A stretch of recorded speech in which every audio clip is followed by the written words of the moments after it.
லலிதா அழைத்ததும் நிவேதிதா அவள் அருகில் சென்று சோஃபாவில் அமர்ந்து கொண்டாள். பாரு நிவி, நீ ஒன்னும் இன்னும் சின்ன பொண்ணு இல்ல. இப்போ உனக்கும் கல்யாண வயசு வந்தாச்சு. கூடிய சீக்கிரம் உன்னோட அக்காவுக்கும் திருமணம் ஆக போகுது. அவளுக்கு கல்யாணம் ஆக போற இந்த நேரத்துல வீட்ல நீ இருக்கிறது சரியா வராது. அதனால நீயும் உடனடியா கல்யாணம் பண்ணிக்கிட்டு உன் லைஃப்ல முன்னேறப்பாரு என்று அவள் கூறியதை கேட்டு நிவேதிதா திடுக்கிட்டு போனாள். இதோ பாரு, இந்த குடும்பத்தோட நிலைமை உனக்கு நல்லாவே தெரியும். வாழ்க்கை பூரா உன்னை எங்க கூட எல்லாம் வச்சிட்டு இருக்க முடியாது. அதனால இப்போ நீ உன் வாழ்க்கையில முன்னேறி கல்யாணம் பண்ணிக்க வேண்டிய நேரம் வந்துருச்சு. இதுல எந்த மறுப்பும் சொல்லாது என்றாள் இந்த முறை சிறு கடுமையான குரலில். இதை கேட்ட நிவேதிதாவின் முகம் வாடி இதய துடிப்பு அதிகரித்தது. அம்மா, என்னம்மா திடீர்னு இப்படி சொல்றீங்க என்றாள் அவள் கலக்கத்துடன். நிவி, இதுதான் உனக்கு சரியான வயசு. இப்போ உன் எதிர்காலத்தை பத்தி யோசிக்க வேண்டிய தருணம். எங்க சொந்தக்காரங்கள ஒரு நல்ல வரன் இருக்கு. அந்த பையனோட உனக்கு கல்யாணம் நிச்சயம் பண்ணிட்டோம். இப்போ நீயும் போய் அவரை சந்திச்சு அவருக்கு ஒன்ன பிடிச்சிருச்சுன்னா உடனடியா கல்யாணத்தை வச்சுக்கலாம். இன்னைக்கு சாயங்காலம் ஒரு 5 ஸ்டார் ஹோட்டல்ல உங்க 2 பேருக்கும் டேட்டிங் அரேஞ்ச் பண்ண சொல்லியிருக்கேன். நீ போய் அவரை சந்திச்சு பேசிட்டு வா என்று அவள் கூறியதை கேட்டு நிவேதிதா மேலும் அதிர்ந்தாள். லலிதா நிவேதிதாவிடம் பேசுவதற்கு முன்பே அவளின் தந்தையிடம் இதை பற்றி பேசியிருந்தாள். அந்த மனிதனும் இவள் யாரோ பெற்ற பெண்தானே என்று நினைத்து அவர்களுக்கு நிறைய பணம் கிடைக்கும் என்ற பேராசையில் அவளை விட 2 மடங்கோ 3 மடங்கோ வயது முதிர்ந்தவருக்கு கூட திருமணம் செய்து கொடுக்கலாம் என்று முடிவு செய்திருந்தார். ஆனா அம்மா, எதுக்கு இவ்வளோ அவசரம்? ஒரு வார்த்தை கூட சொல்லாம ஏன் நிச்சயம் வரைக்கும் போயிட்டீங்க என்றாள் சோகமாக. ஓ, அப்போ உனக்கு என் மேல நம்பிக்கை இல்லை அப்படிதானே? இங்க பாரு, நாங்க எல்லார்கிட்டையும் விசாரிச்சு நல்ல பணக்கார பையனாத்தான் பார்த்திருக்கோம். நீ இப்போ இந்த கல்யாணம் வேணான்னு மறுத்தா அது எங்க எல்லாருக்குமே பெரிய அவமானமா போயிடும். அது மட்டும் இல்லாம இவங்க நம்ம ஊர்லயே ரொம்ப வசதியானவங்க. இவங்களை எதிர்த்தா அது நம்ம மொத்த குடும்பத்தையும் பாதிக்கும். நீ எந்த மறுப்பும் சொல்லாம இந்த கல்யாணத்துக்கு சம்மதிக்கிறது தான் நல்லது. ஏதாவது செஞ்சு இந்த கல்யாணத்தை நிறுத்தலான்னு நினைச்ச, அதுக்கப்புறம் நீ இந்த குடும்பத்தோட இருக்க அத்தனை உறவுகளையும் முறிச்சுக்கிட்டு இங்கிருந்து கிளம்ப வேண்டி வரும். அதுக்கப்புறம் எங்க யாருக்கும் உன் கூட எந்த உறவும் இருக்காது என்றாள் அவள் கராராக. இதையெல்லாம் கேட்டதும் நிவேதிதாவின் உள்ளத்தில் ஒருவித படபடப்பு எழுந்தது. இவ்வாறு பேசும் அவளின் அம்மாவை விசித்திரமாக பார்த்தாள். எந்த தாய்தான் இவ்வாறு பேசுவார்? தன் திருமணத்தை பற்றி முடிவு செய்யும் உரிமையை கூட அவளிடம் கொடுக்காமல் அவள் பேசியது நிவேதிதாவின் மனதில் பெரும் காயத்தை ஏற்படுத்தியிருந்தது. யார் கடைசி வரைக்கும் கல்யாணம் பண்ணிக்காம இங்கேயே இருக்க போறேன்னு சொன்னது? நிச்சயம் நான் கல்யாணம் பண்ணிக்க தான் போறேன். ஆனா அதுக்குன்னு எனக்கு யாருன்னே தெரியாத ஒருத்தரை எப்படி கல்யாணம் பண்ணிக்க முடியும்? நான் சிக்கியிருக்க இந்த சூழ்நிலையில இருந்து என்னால வெளியே வர முடியுமான்னு கூட தெரியல. இதுல இவங்க இப்படி பேசிட்டு இருக்காங்க. என்னோட வாழ்க்கையை என்ன தவிர மத்த எல்லாரும் சேர்ந்து தீர்மானிக்கிறாங்க என்று மனதுக்குள் எண்ணி வருந்தினாள். ஆனால் மனதில் எண்ணிய எதையும் அவளால் வெளியே சொல்ல முடியாமல் போனது. இத்தனை வருஷமா உன்னை வளர்த்தோம். உன்னோட சின்ன பெரிய செலவுன்னு ஏராளம். இதெல்லாம் உனக்கு செலவு பண்ண யாரும் கணக்கு கேட்கல தானே? ஆனா இதுக்கு மேல எங்களால அந்த செலவை எல்லாம் செய்ய முடியாது. பாருமா, நான் உன் அம்மா, உன்னை பெத்தவ. நான் ஒருபோதும் உன்னை தவறான பாதையில போக விட மாட்டேன். ஆனா அதே சமயம் நமக்கு அடைக்கலம் கொடுத்த இந்த குடும்பத்தோட நிலையும் உனக்கு நல்லாவே தெரியும். சாணக்கியன் ரொம்ப பெரிய பணக்காரர். இங்க உனக்கு கிடைக்காத வசதி வாய்ப்புகள் எல்லாம் அங்க உனக்கு அளவுக்கு அதிகமாவே கிடைக்கும். அங்க காசு பணத்துக்கு உனக்கு பஞ்சமே இருக்காது. உடம்பு பூரா தங்க நகையும் வைர நகையும் போட்டுக்கலாம். சொகுசான பெரிய பெரிய காரு, பங்களா வீடுன்னு உனக்கு பல வசதிகள் அங்க கிடைக்கும். பாவம், அவரோட முதல் மனைவி இறந்து பல வருஷம் ஆச்சு. அவரை புரிஞ்சுக்கிட்டு சந்தோஷமா இருக்க ஒரு வாழ்க்கை துணை வேணும்னு தான் இவ்வளவு வருஷமா தேடிட்டு இருக்காராம். அவர் இந்த மாதிரி கல்யாணம் ஆகாம பொண்ணு தேடிட்டு இருக்க விஷயம் முன்னாடியே தெரிஞ்சிருந்தா நம்ம ஷாலினியவே அவருக்கு கல்யாணம் பண்ணி கொடுத்திருப்பேன். அவ்வளவு நல்ல பையன் என்று அவள் கூறியதை கேட்ட நிவேதிதாவின் மனம் சுக்குநூறாக உடைந்தது. லலிதா தனக்கு இப்படிப்பட்ட ஒரு வரனை பார்த்து வைத்திருப்பாள் என்று அவள் கற்பனை செய்தும் பார்த்திருக்கவில்லை. ஆரம்பத்திலிருந்தே லலிதா அவள் மீது கோபத்தை காண்பிக்க அவளின் பிறப்புதான் காரணம் என்று எண்ணியிருந்தாள். என்ன இருந்தாலும் அவள் வயிற்றில் சுமந்து பெற்ற பெண் என்ற பாசம் சிறிதளவேனும் அவள் மனதில் இருக்கும் என்று இன்று வரை நம்பிக்கொண்டிருந்தாள். ஆனால் லலிதா இன்று செய்த காரியம் அவள் மனதில் இருந்த நம்பிக்கையை உடைத்து இவள் நிஜமாகவே தன் தாய்தானா என்று அவளை சந்தேகம் கொள்ள செய்திருந்தது. இன்று லலிதாவுக்கு அவள் மேல் 1% கூட பாசமில்லை என்று அவள் புரிந்து கொண்டாள். அப்பாவுக்கு இது தெரியுமா என்றாள் சிறு துளி நம்பிக்கையுடன். அவராவது அப்படிப்பட்ட வரன் அவளுக்கு வேண்டாம் என்று சொல்லி தடுத்திருப்பார் என்று சிறு நம்பிக்கை அவள் மனதில் இருந்தது. இத பேசி முடிக்க சொன்னதே உன் அப்பாதான். அவர் உதவி செய்வார்னு நினைச்சு நீ இப்படி எல்லாம் பேசிட்டு இருக்க என்று மனதுக்குள் கூறி சிரித்து கொண்டாள் அவள். ஆரம்பத்தில் இருந்தே நிவேதிதா ஷாலினியை விட அனைத்திலும் சிறந்து விளங்கியது லலிதாவுக்கு கொஞ்சம் கூட பிடிக்காததால் அவள் மீது அதிக பொறாமை கொண்டிருந்தாள்.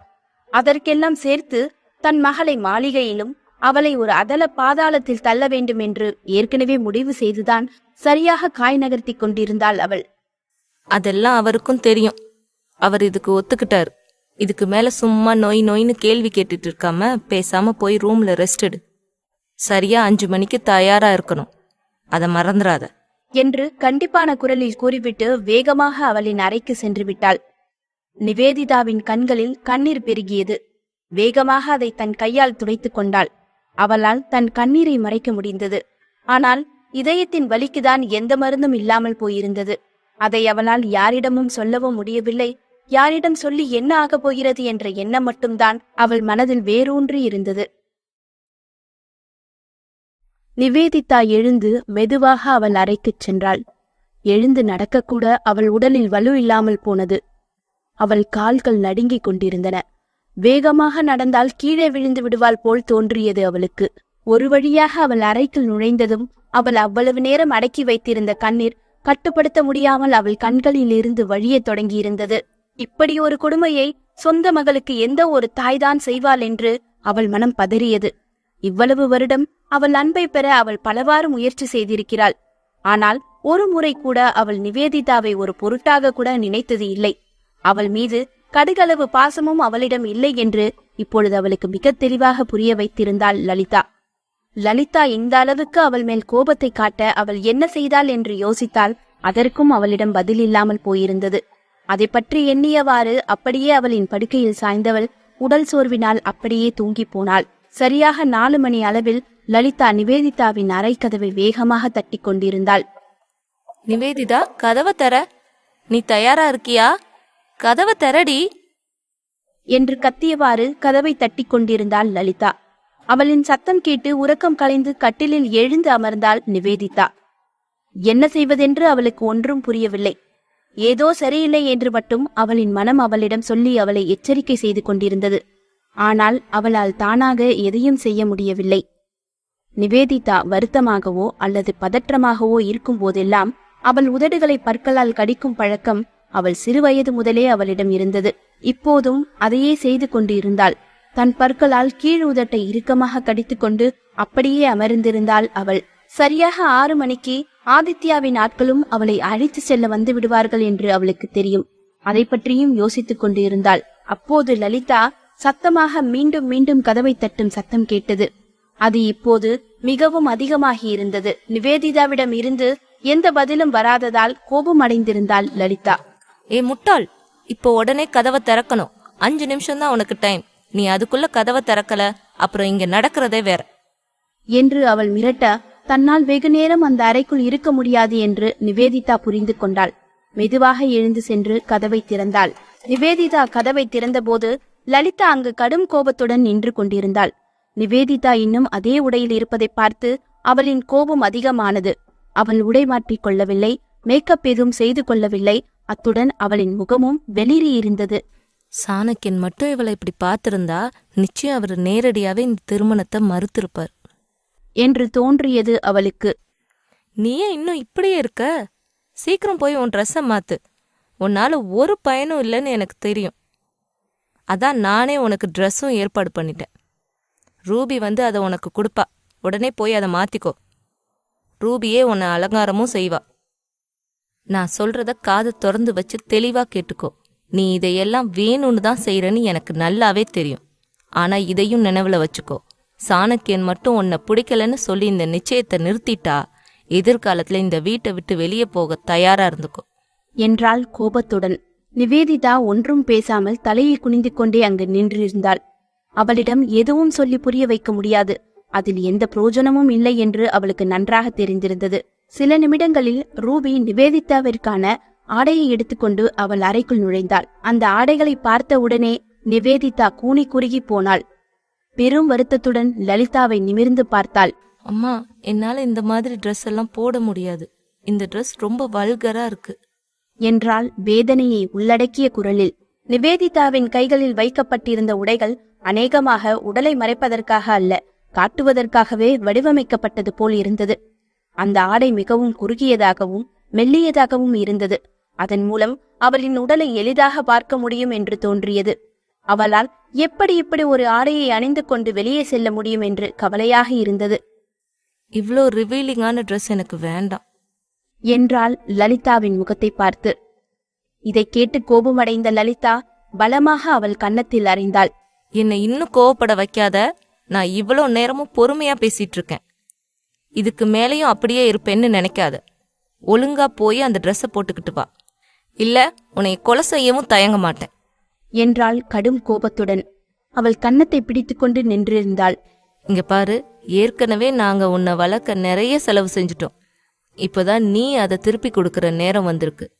அதுக்கு எந்த இடையூறும் செய்யணும்னு நினைக்காத என்று லலிதா கூறியதை கேட்டு அவள் மேலும் அதிர்ந்து போனாள். லலிதா அறைந்ததில் அவளின் முகம் சிவந்திருந்தது. அவள் முகத்தில் அவளின் உள்ளத்தின் வலி தெளிவாக தெரிந்தது. ஆனால் அவளின் முகத்தை விட இதயம் பல மடங்கு வேதனையாக துடித்துக் கொண்டிருந்தது.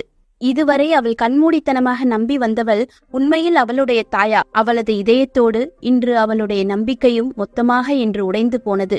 இதுவரை அவள் இதயத்தோடு அவள் வைத்திருந்த அவளுடைய மொத்த நம்பிக்கையும் இன்று உடைந்து போயிருந்தது. இவ்வளவு காலமும் ஒரு செல்ல பிராணியை வளர்ப்பது போல்தான் அவளை அவள் வளர்த்து வந்திருக்கிறாள். அதற்கான நேரம் வரும்போது அதை பலி கொடுப்பது போல் இவளையும் பலி கொடுக்க பார்க்கிறாள் என்று தோன்றி அவள் மனம் குமுறியது.